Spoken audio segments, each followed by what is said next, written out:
during a bye week. So how have the preparations gone? How's that impacted things? And are you happy with the preparations that you've done so far?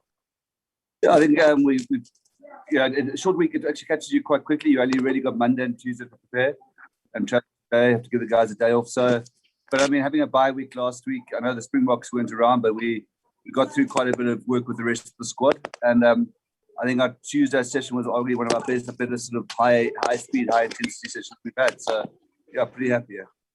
Okay, then just running through the changes to the starting lineup. We obviously got Spec Magic straight in, Timo at 10, and then in the tight five we've got David and Nietas, and then on the bench we've got Andre Hugo making a debut, so that's quite exciting as well. Yeah, we can't really load the player, and sorry, I'm just trying to make this thing a little bit clearer. No, we can't really. That's all. The camera thing's always a bit blocked. This meeting is being recorded. We can't really loan a player. Sorry, Mike, let me just give us 1 second.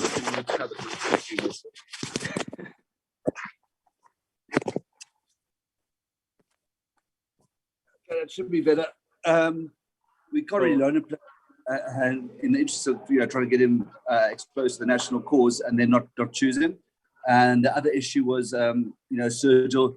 Damien will have to rest next week with the Springbok protocol, and I'm assuming he's in the Springbok squad. And with Warwick out, we are thin at 15. So our transition there is more about trying to get Sergio to play 15. I don't think you can ask him to run 7 or 8 Ks as a wing in a game like this and then move him to 15. So he's got to focus on that for the next 6 weeks. So that's probably explains that change. Scurro is part of the resting protocol. But we are very, very excited about Andre Hukafenta. I think he's a really, really big star of the future, and he'll play for us over the next 2 weeks. Kupongi will rest next week. And then, unfortunately, JD rolled over his ankle, which is a pity because he was going really nicely. So a little bit of a blow for us. But David, if they look at the first game we played against the Bulls in Cape Town, was outstanding. So, yeah, we're feeling good, and we feel like we've got a good team out there. Great, yeah. And with JD, it's the other ankle, right? It's not the same ankle that he injured. It was similar. So exactly the same injury, but different ankle. Yeah. Kitsy, obviously not your first big derby at Loftus, but this is quite a big one. Is it something? Can you feel that the squad is quite excited, almost more than usual, to play in a big game? Yeah, definitely. I think the last 2 days, or Monday, Tuesday's preparation really went well. Put a lot of focus into this game because. We get a good victory tomorrow, open up our chances to play in the final. So there's a lot of excitement in the camp. I think really, and after our close encounter at Greenpoint, I think it's going to be another big game for everyone to look forward to.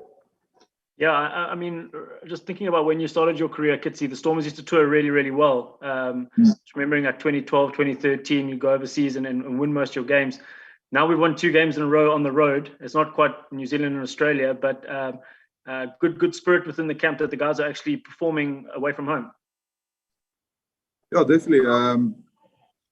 The 2 away games was definitely a great momentum booster and a morale booster for the team. So it's our job to pitch up tomorrow and put up another performance like that where we can lift our heads and be proud of ourselves and hopefully get the victory. All right, guys, we've got questions from you for these 2. You can go for it. John Yanya, I'm not sure if you've mentioned it, but exactly how serious is JD's injury? It's the same as last one, which was, I think, 2 to 3 weeks. So it's the same as that. Just the other ankle. It's exactly the same diagnosis, grade 2 lateral, whatever it is on the ankle. So lateral ligament strain. So he'll be out for 3 weeks, I reckon. The obvious question is, how does it impact on his Bok prospects? Yeah, well, I can't obviously comment on that, but I was really hoping because he's going to Japan on a sabbatical at the end of the year, and I think it's very hard, if not impossible, to make a debut from the top league in Japan. So he has to be a Springbok before he goes. I think that's one of the reasons why he's so disappointed. And look, there's still lots of opportunity if he misses this group.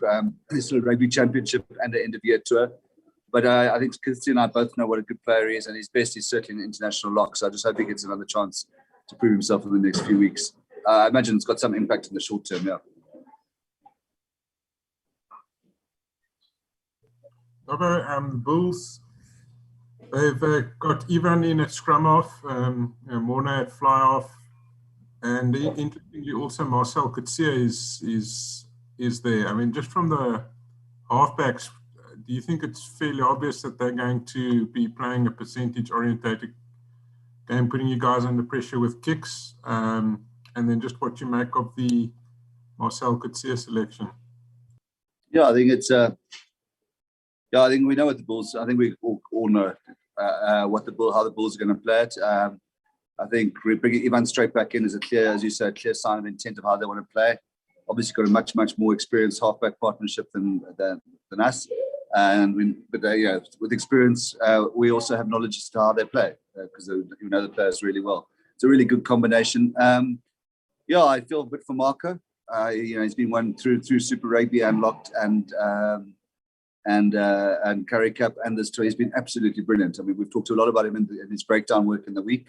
But I mean, obviously they look into the future. Marcel's going to be later this year, and Marco's not. So maybe that's the call they're making. But we in some ways a little bit relieved not to see Marco. But I'm sure when the game's loose at the end, he'll come on, and then he'll be a real threat when the breakdown's a little bit more open. So but to bring in a guy like Marcel Coetzee is a big boost to him.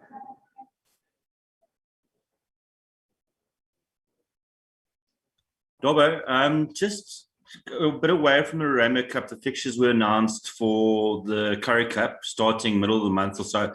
Would you guys have preferred to have had a bye, taking into consideration that you might actually have to go up for that final in Europe? Look, I mean, at the moment, given our position on the log and how we started this competition, that final in Europe would be a nice problem to have, if you know what I mean. That we think, the Bulls are obviously the inside track, and I presume they would have. I think we'd have to play the Bulls in that opening carry. I think that's the case. That's what I heard. We're playing the Bulls in the opening game. So if things go as one of the teams is going to be substantially different in that opening Currie Cup game. I think so. Maybe there's an argument for a bye, but there's just so much to fit in, with a double round decision before Rainbow Cup, before Pro 16 proper starts. So I think that would have been really disruptive if we had Pro 16 and Currie Cup at the same time. So that is the situation we have to accept. Robert, on that, just from a scheduling perspective, if one of the teams, either you or the Bulls, go through to the Rainbow Cup final, it's going to be very hard to put together a 23-man team for that first Currie Cup game. I mean, is it just your thoughts on that, on the scheduling and the scenario that could bring about? Yeah, look, I think I stand to be corrected because it's a very fluid situation that the Springboks don't necessarily play in that final. So, and then you've got to put out a Currie Cup team as well. That is going to be testing. Yeah, we're quite blessed in the Western Province. We had 3 universities in the Varsity Cup. Got a really good young system. And I think there has been, and it's not me and my job to make an announcement, there has been some latitude given by SA Rugby around the size of our squads and bringing in loan players so that the big franchises can honour all their commitments. So I'm optimistic that we can. I just, for the integrity of the competition, Bulls, Blue Bulls, Western Province games, a great Currie Cup fixture. It'd be sad if one team's putting out a second and a half stroke third team and one's at full strength. But that's just it's a product of the times we're in.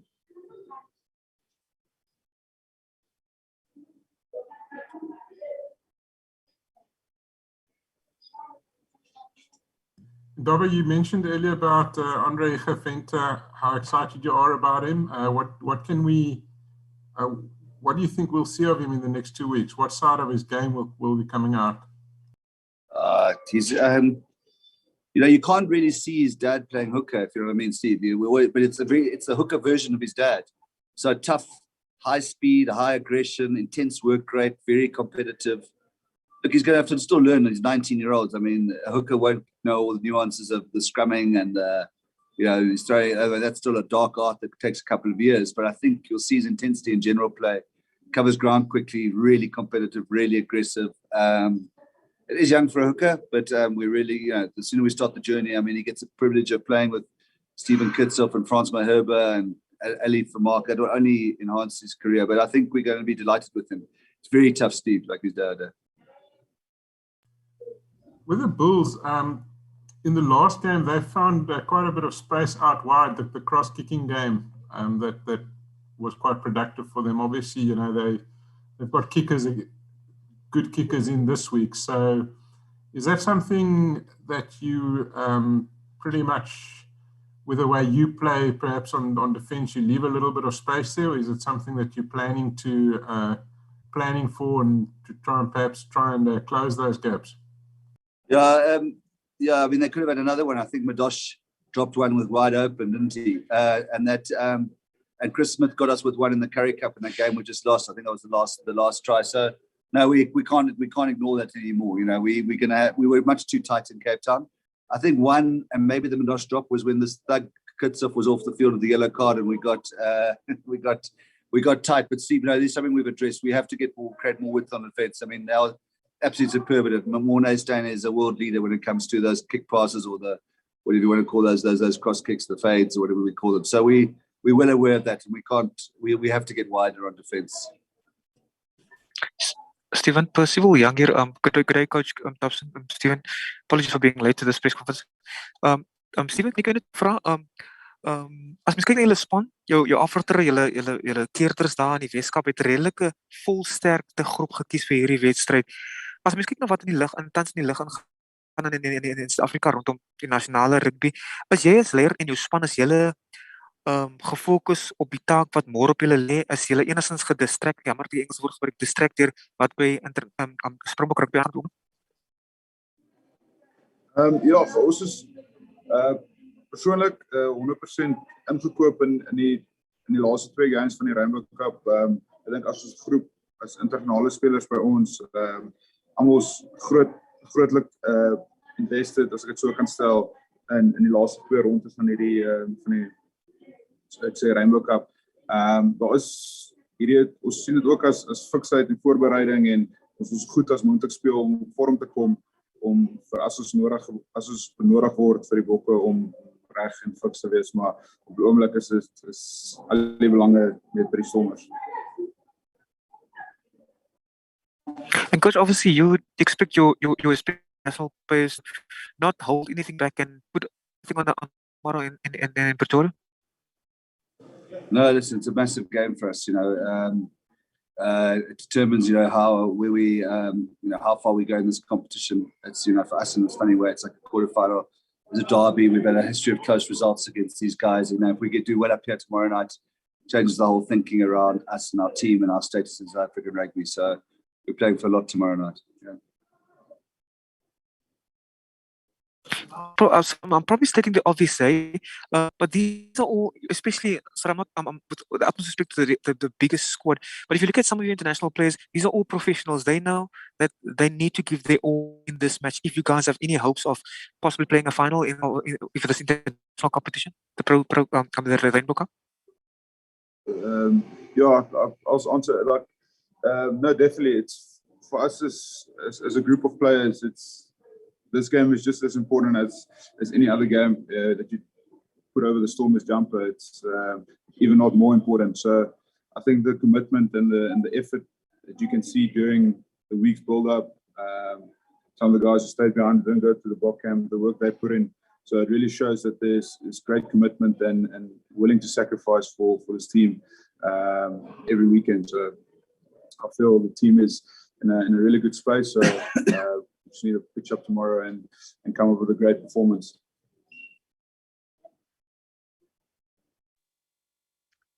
Right. Any other questions, guys? Yeah, Dobbo, just about Roscoe being in the team. Often in the recent past, it was said the Stormers are taking a very strong scrum, and people kind of maybe knew what to expect from the Stormers or what the Stormers' biggest focus would be. Now, bringing a guy like Roscoe into the mix brings a lot of excitement. How do you envisage bringing in a player like that into the game? Do you think mostly from counter-attack, or how do you see him fitting into your plan? I think counter-attack's a big part of it, Stephen, because there's a big kicking team we're up against, and you get, with guys like Speckies and Damien and Edward and Sergio, you have to chase, your chase line has to be really good, because Speckies can break they all can break chase lines. and we've got 1 or 2 plans to bring in off starters. But yeah, we have tried in this competition. I think that not only the Stormers, but compared to Unlocked, and we saw it in Rainbow in the preparation series, to play a more attacking brand of rugby. And Spickies fits those sort of plans. I think he fits how we see Western Province rugby over the years. A really good pack, which is always thing, but then some X factor at the back, whether that's even the recent times of Dylan Lates or Cheslin Colby or that sort of thing. It's always part of our DNA. So to have someone like him, our job is to involve him, as you say. I think kicking game is a big part of his involvement. He chases well, gets in the air well, and if they don't chase properly, they'll have opportunities on attack. And then we've got 1 or 2 plans around the starters to get him involved early.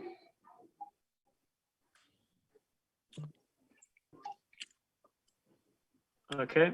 Any others, guys? We happy? Yes, Adnan. Michael, sorry, I joined a bit late, load shedding. But anyway, just to double, just on the point that Stephen made now about Roscoe, the Bulls obviously have a guy like Gio Applin coming back from a lengthy injury on the bench. And then also, if I look at the 2 sides, you've got the 2, let's say, if you look at Trevor and France, the 2 top tight ends in the country, also on the bench, what kind of impact will those, or do you think double will they make, especially a Gio and obviously the 2 tight ends? No, look, I think the Bulls got a really strong team all around, strong bench. Like I said at the start of this thing, Marco coming off the bench will have a big impact. Trevor, yeah, so here's a guy we love and rate very highly. But yeah, we also, so I think, France, if we finish with the front row of Ali Vermaak, Andre Hugo, and France Maheba, it's nice for Andre Hugo, and it's a pretty powerful front row. Marcel Tennyson's great in broken play. So I think, I don't anticipate this game being solved, hopefully not resolved with 20 minutes to go. And when that space is start opening up at Loftus, a big field, a lot of space up there, these guys can make a real difference. Trevor's general game is very good. France is for a big cup. Both those guys are big guys, are really good in the general. So it's going to be a bit of a shootout where you've got like X factor like Marcel, Sergil here on the bench. And Chris Smith's done a great job for him coming off the bench. So yeah, the bench can play a big role tomorrow. Thanks. All right, we're done, guys. Thanks Thanks so much.